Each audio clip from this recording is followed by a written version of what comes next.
This is the Big O Show. This is the Big O Show.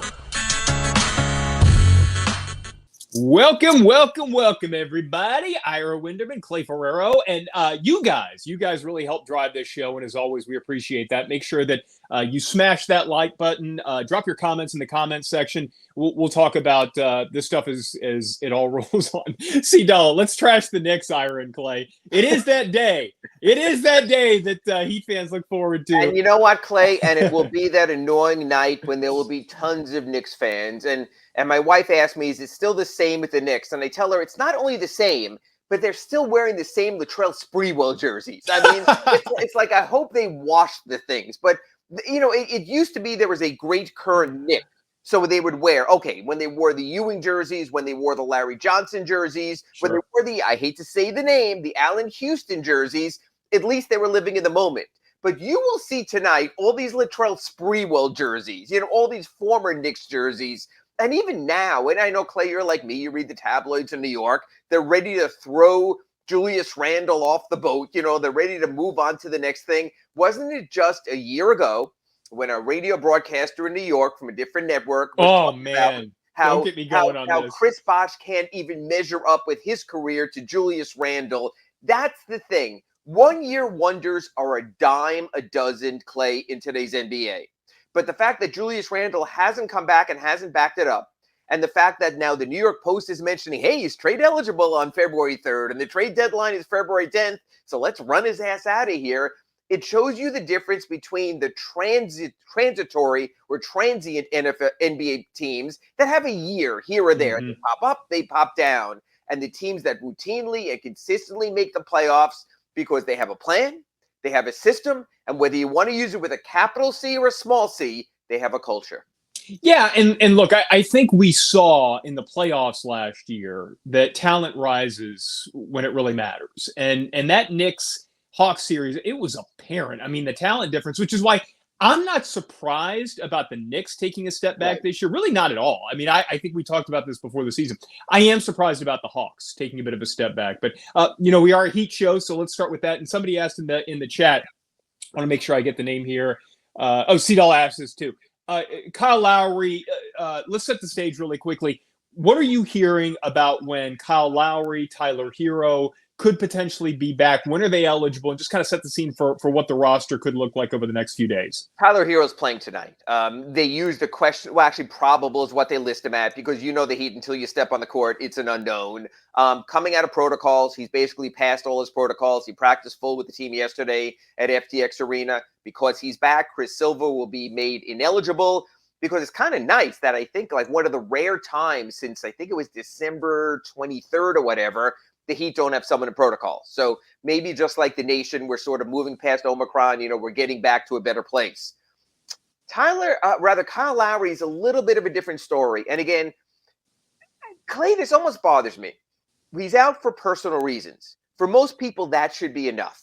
I've said beyond that, it's a family issue. That's as far as I'm going to go. That's as far as I should need to go. People who are family men, someone like yourself, a father, a husband, understand there are more important things than what we do. And yet people always bring this up to me, Clay, but he's making so much money, as if that makes a difference, as if you're a less loving father or a loving husband when something happens in the home.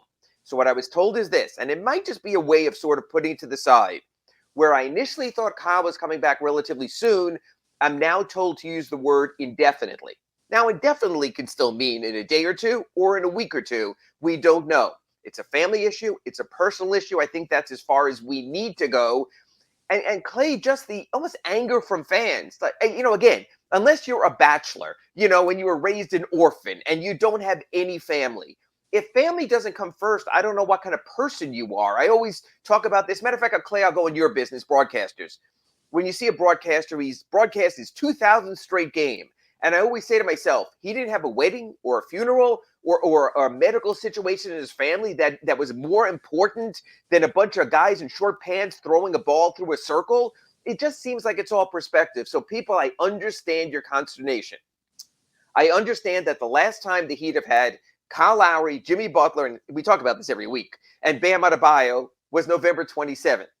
I understand you constantly pointing to the number 14, not because of Valentine's Day approaching, but because that's the total number of games that Lowry, Butler, and Adebayo have played together. But this is a situation. It will pass. Eventually, you'll get those three together. And again, like Big O was talking in the crosstalk, it might sound arrogant, Clay, but we really are talking about now defining the Heat season based on what they do in the playoffs. Because even 538, I think it has them as like a 98% chance to make the playoffs. So we've moved off of that. There will be a second season, and it will be the defining season then. I think we've said this for a few weeks, or at least I have. I know. I think you were your words that you used for a while were contender versus challenger, right? And I think I'm comfortable saying this team is a contender when they're fully together. And now that we're talking in late January, right. I totally agree. They've built to this point. So the way the East is right now, the Heat are on top, but you've got two and a half games separating yourself in the two games. So it's not sixth place, just to fill people in. Right. So 1 through 6 are separated by exactly 2 games. Philadelphia's number 6 are 2 games behind in the win column, 2 games behind in the loss column. So this isn't half games. This isn't played more games. They would have the same record. If Philly won their next 2 and the Heat lost their next 2, the first place team would then have the exact same record as the 6th place team. So let me just say this. There is I want to use the Bam Adebayo situation with his thumb. When he went out with the thumb injury, I think there was kind of a silver lining there because I think the knee issue would have been a problem all year long. And they were going to keep trying to get him out there on the floor. And so, look, for everybody that wants Kyle Lowry to come back, and clearly you must have had a lot of people saying that because you're pretty passionate what you just said. I will say this. If you want to look at this from strictly a basketball team perspective, what they're going to be like, Kyle Lowry's body is getting a break during this time. So look, if you want to remove the family part from the equation and look at it from the, I hate to say it, but selfish standpoint of what does this do for my Miami Heat? Sure. As the season goes on, the more rest that players can get, that you can steal, is going to benefit you come playoff time. Because the one thing I've seen from this team, Ira, I don't care that they've only played 14 games with those guys together. When they are all together, they are a problem. And I think I don't care as much about where they finish 1 through 6. I do think matchups matter just to avoid that 7 seed. But I'm also pretty confident that as long as they get these guys back, it's not going to matter where they are. And I think they'll find a way. You do want to find a way to get one of those top 4 seeds and home court advantage if you can. But Ira, the way that they've been able to manage all of this, I don't think that you're really all that concerned moving forward, that once they do have everybody together, that it won't gel pretty quickly. You know what's interesting, Clay, because we both agree they've moved off a challenger to you know, that they're going to be a competitor, that they're going to be, you know, to win a championship. That said, when you look at the standings right now, and you just mentioned, as a matter of fact, top 4, because that's home court in the first round. I think now more than ever, you want to be top 2 for this reason. You want to play a play-in team. Because let's say you finish number 3, Clay, which I think you would have said maybe even a month ago, hey, Ira, that's a pretty good seed.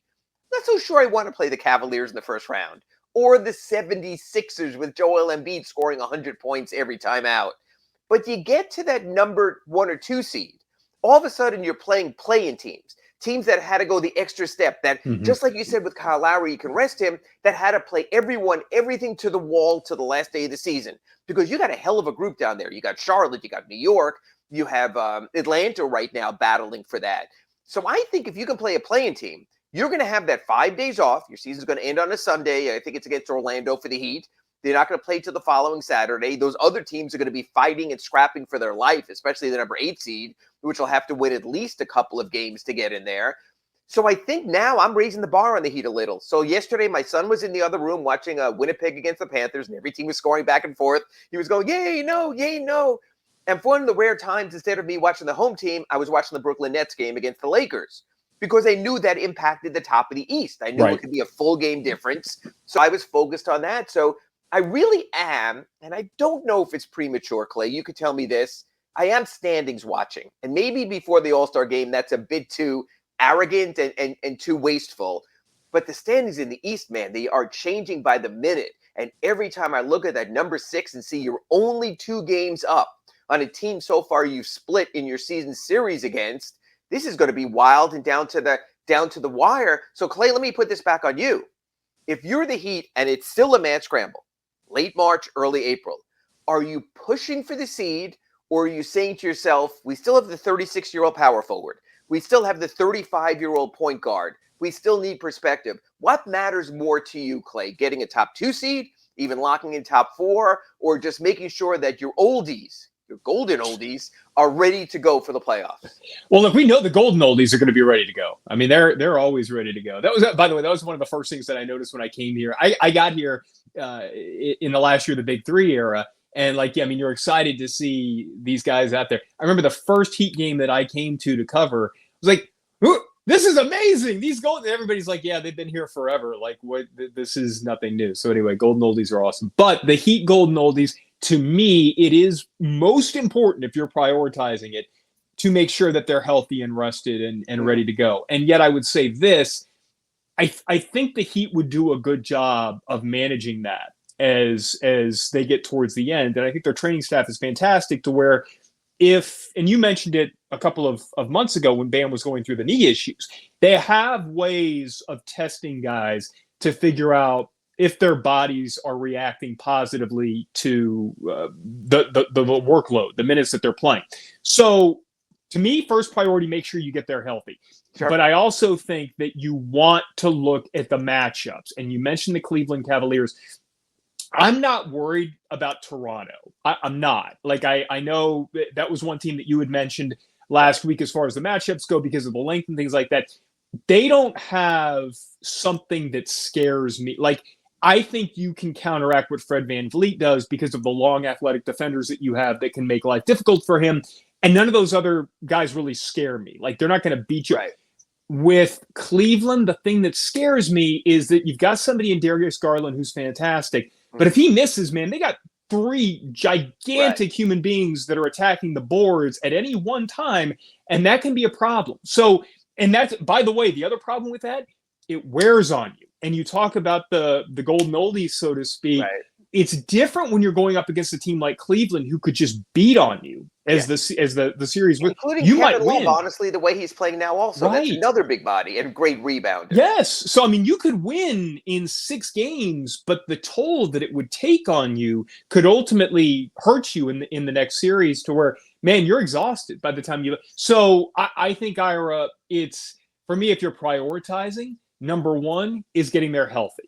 Number 2 is matchups. And number 3 is seeding. And so if the difference between being a 4 and playing Cleveland and playing a maybe Philly, Chicago even, maybe a Chicago in the first round or whatever, and then being a 3 and having to play Cleveland, I'd rather be the 4. I don't want any part of Cleveland. But I think they're smart enough to where they can look at that and kind of judge for themselves going on.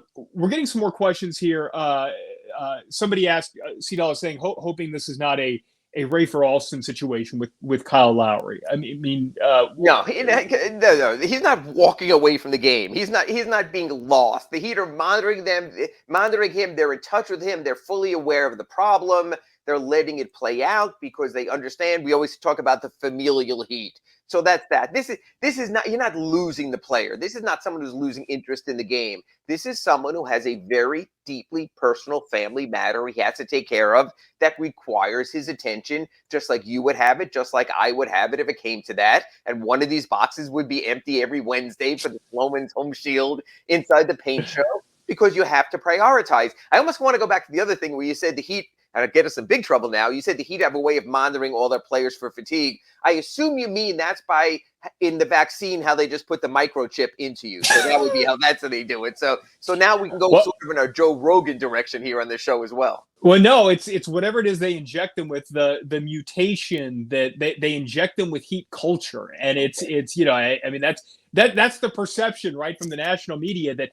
Oh, Heat fans think that they just inject them with something that fans are crazy down there. It's not that the Heat do anything any differently. No, what they do is, and this is going off on a tangent, what they do is they find and they target players that they know have the mindset and the mentality to come in and put in the work. So, but we can go on that for forever. Ira, after the break, I want to get into, I don't want to call it a trade rumor, but The Athletic came out with a report that said the Heat are among the most aggressive teams right now looking at Christian Wood from Houston. And I found that really interesting. I love the player, but I want to talk to you a bit about the fit and how you could see this working out if potentially the Heat go that direction. Plus, we'll look at the upcoming schedule and where the Heat stand right now among the Eastern Conference contenders. That and a lot more as Inside the Paint rolls on.